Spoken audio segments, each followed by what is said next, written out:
They told me hush, but I can't stay quiet. Eyes to the stars, my mind's a riot. They call me crazy, they call me wild.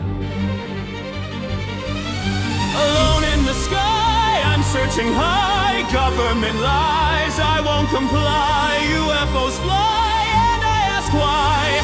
The truth's out there, I'll find my way.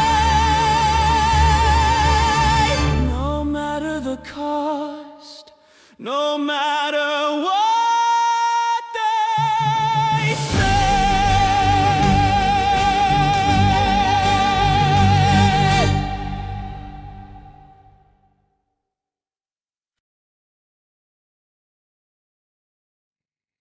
Hello and welcome to a new episode here on Reticuli today. My name is Ezekiel and you might hear it, I'm still hoarse, so I try to do my best to get through this episode. As I told you in advance, I'm gonna reveal two informations today. They are kind of important. I think for me they are important. They came to light through remote viewing some time ago, and they're kind of sensitive, and I was thinking about it a long time to reveal it or not, but if I don't reveal it, you won't hear it from anybody else, and this is probably a reason. The second information I will give you is probably a reason why disclosure is not going well. So if this information would be announced by officials, it would contain a lot of social dynamite. So let's start with the first one, and both events have nothing to do with each other. So look at them separately. So I start with the first one. When you remember back in 2003, I think it was 2003, there was a security meeting under Donald Rumsfeld where he presented evidence of Saddam Hussein having facilities that produce weapons of mass destruction. So he, in the security meeting, he was he tried to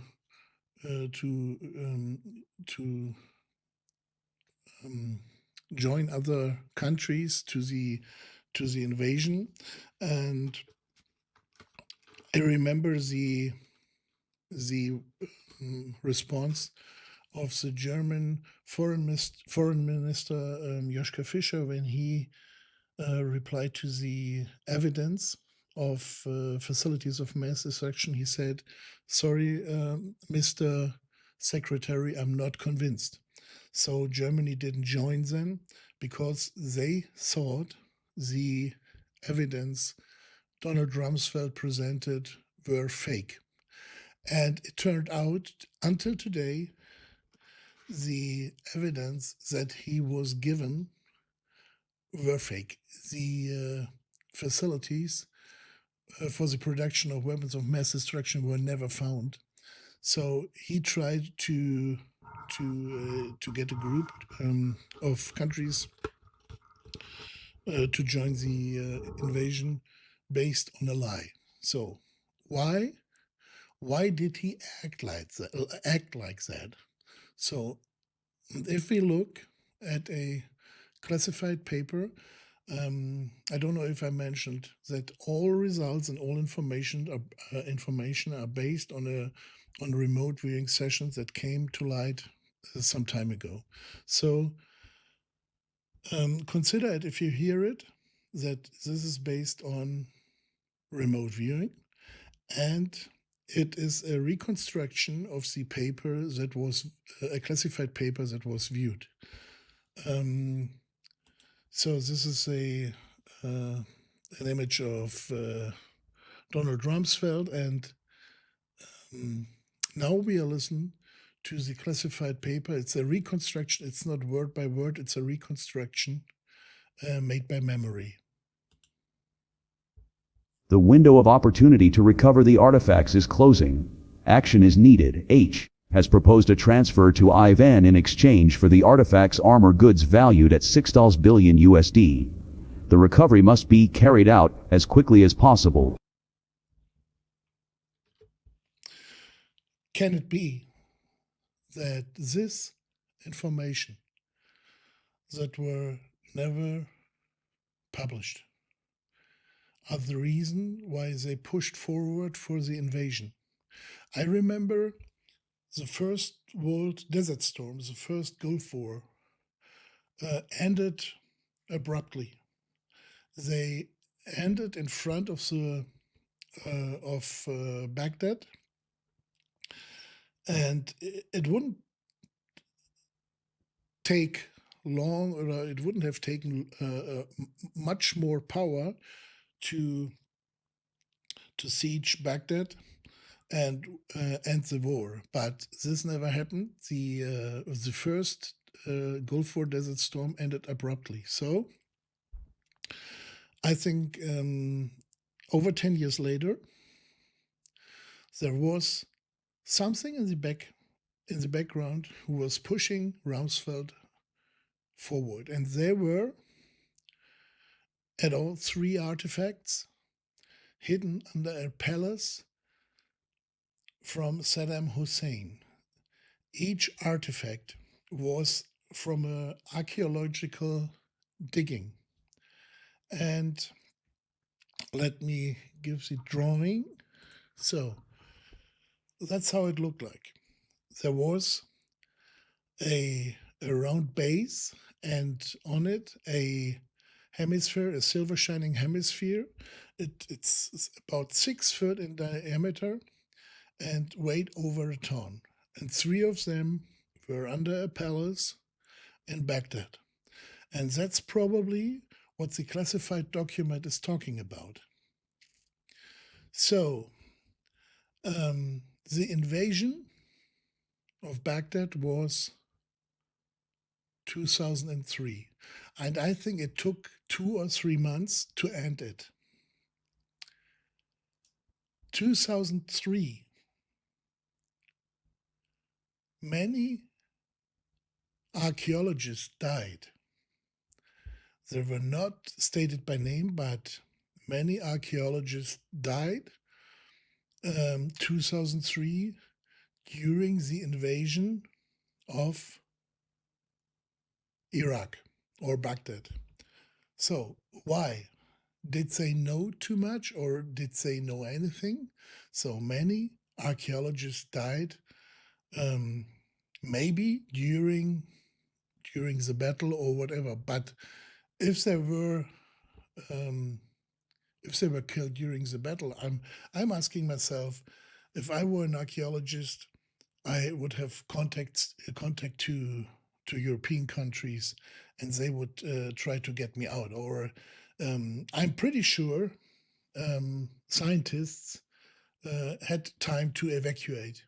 So many archaeologists were killed 2003. And all important members of the government were killed until 2010, until 2010. So, and 2010, under Obama, the troops were withdrawn from Iraq. So nobody, no witnesses, even from the archaeologists, no witnesses, and the artifacts were probably carried out of Iraq to the United States. So the question is, that's really a question. So I don't say it is like that, but the question is are these 3 artifacts the reason why, or one of the main reasons why Iraq was invaded. So let that sink for a moment and make your own opinion. I think everybody should build his own opinion on this. And yeah, that's the first information I wanted to give you. So the second information is about, it's very controversial. So I think in one of the last videos, I told you about 3 factions of aliens, or not aliens, NHIs, who are on Earth, so, or near Earth. Group 1 is a faction that was always in contact with with governments all over the world, and during the last 1,000 of years. Then there is a faction that's indifferent to humanity. They take resources and they live near our Earth or on Earth and among us, but we don't really realize them. And then there is a third faction. That's a faction that tries to lead humanity to a life away from warfare, to a life of peace, freedom, and consciousness. So and maybe technical development. And keep in mind that there are 3 factions. So I'm using the terms abduction and attack. And in this case, the difference is abduction is you get abducted and you return in one piece, more or less healthy, back to Earth. Attack is you are being attacked or killed or kidnapped. So 2 different interactions with NHIs. So the first one, abductions, are all victims of abductions are more than 99% white. They're for more than 99% white, the abduction cases. Okay. The attack cases, where people are killed or kidnapped and never return, are different. So there are witnesses, eyewitness accounts from the 1970s, 60s, 90s, and 2000s in South America. There are eyewitness accounts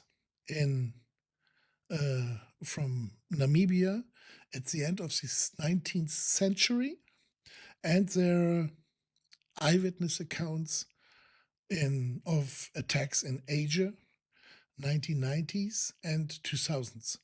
So, and what they said is that people with darker skin tones are attacked and lighter skin tones kept out of the attack, and they were not harmed at all. This is a recurring witness account in all the attacks where probably where NHI are involved. So it's not only white people, it's also white Asians. And there's an interesting an interesting paper, a classified paper, I would like to show you right now. Results from blood analysis. It appears that Asians with the Ars1-Adhenhelzern 4-1G gene variant are not affected by the attacks. During the attacks, carriers of this variant were evidently deliberately spared and protected, even though they were directly involved in the events. However, the study is not reliable due to the small number of blood samples analyzed. Notably, visibly fair-skinned Asians were also spared. So remember, this is a reproduction of the content. It's not word by word, it's a reconstruction. So if you hear this and you know 99% of abductions are white people, and over 99% of people who were attacked are non-white and non-white Asians, then you come to a conclusion. And you know, and you understand why this information is not available, and they won't publish it because it has a social it's social dynamite. So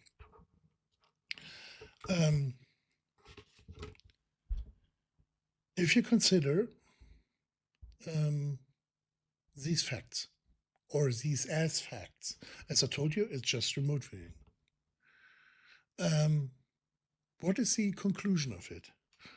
Are white, light skin, blonde people and light skin Asians are the product or the children of the third group I mentioned? Why is that? Why is it a recurring phenomena that white people and white Asians, or let's say light skin, blonde and white Asians are protected somehow? And why are light skin people and light skin Asians are the group who are abducted? I have no answer to it. It's just draw your own conclusion, because there are so many possibilities. The biggest problem is we don't know exactly how many species are out there. I'm pretty sure if people talking about reptilians or mantis, I'm pretty sure they are not reptilians. They probably look like reptilians, and we associate it with reptilians, but they're not reptilians like we know reptilians here on Earth, or insects. Maybe they just look like it. Big eyes, small mouth, whatever. And we don't know enough to make a conclusion about it. But it's very interesting if you see all these cases. And best documented cases are the South American cases, where eyewitnesses tell there were blonde white people among us, and only the people with darker skin were attacked. It's a recurring account of eyewitnesses. So these are the two informations I wanted to give you. You won't hear them from a public source. And if you have any idea why that is, or maybe a theory, or a paper, or information that has to do with this information I was giving you, I like to hear from you. Send it via email or write it in the comments. I'm very glad to hear from you and to discuss it. So, may peace be with you. I hope to see you next time. Bye-bye.